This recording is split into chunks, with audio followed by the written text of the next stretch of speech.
Hi, I'm Rob Stapleton for your Alaska Aviation Link, and we're back here at the Wings of Freedom hangar at Merrill Field. We're going to take a look at the progress on the L1 Stinson. The last time we visited the Wings of Freedom hangar at Merrill Field to see the Alaskan Aviation Museum's Stinson L1 project, it was basically tube and fabric. Now it's looking more like an airplane.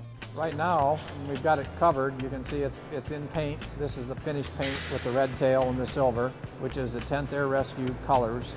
It'll have some more markings on it. The stars and bars, what was appropriate for 1944, will be put on the fuselage.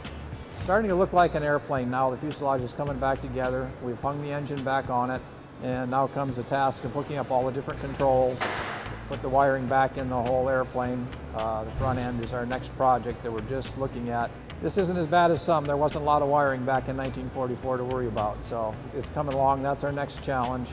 That, and of course the windshield, the side windows, and at that point it'll be ready to put the wings on it. The Stinson L1 wings were always kind of a mystery because someone else covered them. Lee Clausen got into them recently and found that they didn't meet the museum's standards. The wings were originally covered almost 10 years ago, and from the looks of it, we're thinking that they had decided back then that they weren't going to fly the airplane because they didn't hook up the controls that needed to be hooked up inside the wings for the slats and for the flaps and the ailerons were not rebuilt and hooked up. So we've had to go in and cut inspection plates in, and we're taking all of those pieces out, rebuilding them, resealing them, making sure they all work, and fitting them back in.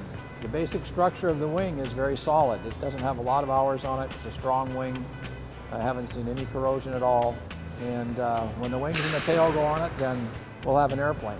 Looking more and more like an airplane, the Stinson L1, at closest estimates, will be done sometime next year. At this point, we're looking at hopefully sometime toward the end of January, if we can push on through it and don't have anything that we can't find, have to get specially made or whatever. It's getting close. So there you have it. We've gotten some progress on the Stinson L1 project. The next time, we're going to show you what the airplane looks like with these wings on it. I'm Rob Stapleton for your Alaska Aviation Link.